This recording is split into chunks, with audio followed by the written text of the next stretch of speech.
Hi, நான் உங்கள் மனசு பேசுகிறேன். இன்றைக்கி என்ன ஸ்பெஷல் டே தெரியுமா? இன்டர்நேஷ்னல் செல்ஃப் கேர் டே, அதாவது சர்வதேச சுய பாதுகாப்பு தினம். மனசை தொட்டு சொல்லுங்கள், இங்கே எத்தனை பேர் தன்னோட செல்ஃப் கேரை பார்த்துக்கிறீங்கன்னு சொல்லிட்டு. குறிப்பாக பெண்கள், அம்மாக்கள் ஓடுறோம் ஓடிட்டே இருக்கோம். ஹஸ்பண்ட்காக, பசங்களுக்காக, வீட்டு வேலை, ப்ரெஷரு, அது இதுன்னு சொல்லிட்டு ஓடிட்டே இருக்குமே தவிர உங்களோட ஃபிசிக்கல் அண்ட் மென்டல் கேர் எத்தனை பேர் ரொம்ப கேர்ஃபுல்லாக பார்க்குறீங்க?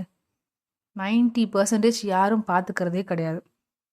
ஸோ நம்மளோட ஆரோக்கியத்தை பாதுகாக்கிறது ஒரு இம்பார்ட்டன்ஸ் கொடுக்கணுன்றதுக்காகவே இந்த டே கிரியேட் பண்ணியிருக்காங்க. இன்றைக்கி ஒரு நாள் மட்டும் இந்த டேவை நம்ம அனுசரிச்சுட்டு அடுத்த நாள்லாம் விட்டுலாமான்னு கேட்டால் தப்பு. 24/7 365 டேஸுமே நம்ம உடல் ஆரோக்கியத்தை பத்திரமா பார்த்துக்கணும். உடல் ஆரோக்கியம் பாதிக்கப்பட்டாலும் மன ஆரோக்கியம் பாதிக்கப்படும். ஒருவேளை நம்ம ஸ்ட்ரெஸ்ஸாக இருந்தால் அதுவும் நம்ம ஃபிசிக்கல் ஹெல்த்தை அஃபெக்ட் பண்ணும். அதனால் நம்மளை நாமே நல்லா பார்த்துக்கணும். நாம் நல்லா இருந்தால் தானே மற்றவங்கள பார்த்துக்க முடியும். ஸோ நாம் தானே ஆணிவேர்.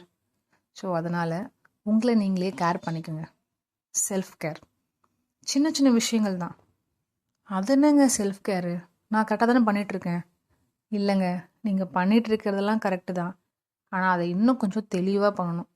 டெய்லியும் குளிச்சிட்றேன், நான் டெய்லியும் பல் வலிக்கிறேன், வீட்டு வேலை கரெக்டாக பண்ணுறேன், பசங்களை பார்த்துக்கிறேன். இதை விட என்னங்க செல்ஃப் கேர்? கரெக்ட் டைமுக்கு சாப்பிடுங்க, கரெக்ட் டைம் தூங்குங்க, நிறைய புக்ஸ் படிங்க, தியானம் பண்ணுங்கள்.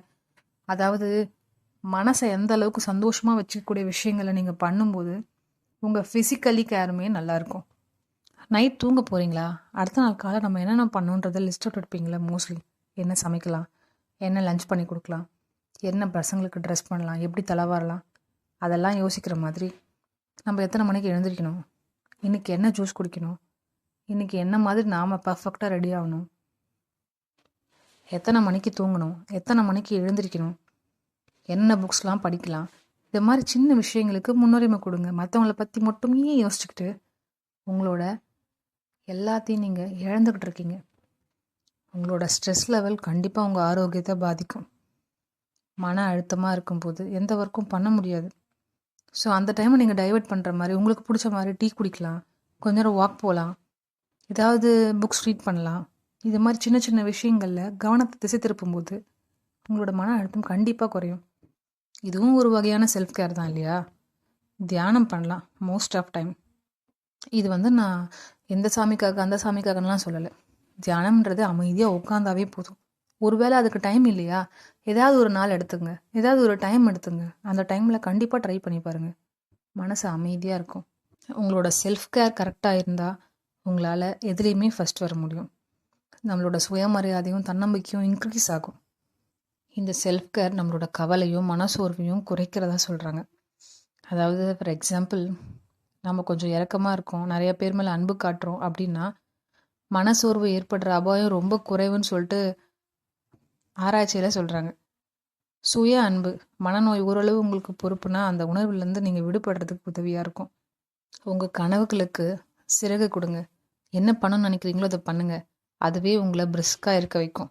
உங்களுக்குள்ள ஒரு நம்பிக்கையை கொடுக்கும். அந்த டைம் நீங்கள் எவ்வளோ ஸ்ட்ரெஸ்ஃபுல்லாக இருந்தாலும் நீங்கள் டைவர்ஷன் பண்ணும்போது கண்டிப்பாக உங்களை நீங்களே கேர் பண்ணிக்கலாம். செல்ஃப் கேர்னால் வெறும் ஃபிசிக்கல் மட்டும் இல்லைங்க, மென்டலியும் நீங்கள் ஹெல்த்தியாக இருக்கணும். பெண்கள் குறிப்பாக இதை ஞாபகம் வச்சுக்கோங்க, அதுவும் அம்மாக்கள். நாம் மற்றவங்களுக்காக வாழணும்னா நாம் நல்லா இருக்கணும். ஸோ உங்களை நீங்களே பாதுகாப்பாக இருக்கணும்னா உங்கள் மேலே அக்கறை வைங்க. உங்களை நீங்களே செல்ஃபாக லவ் பண்ணுங்கள். Take care of your health and mental health. ரெண்டும் கரெக்டாக இருந்தால் தான் லைஃப்பை ஒழுங்காக ரன் பண்ண முடியும்.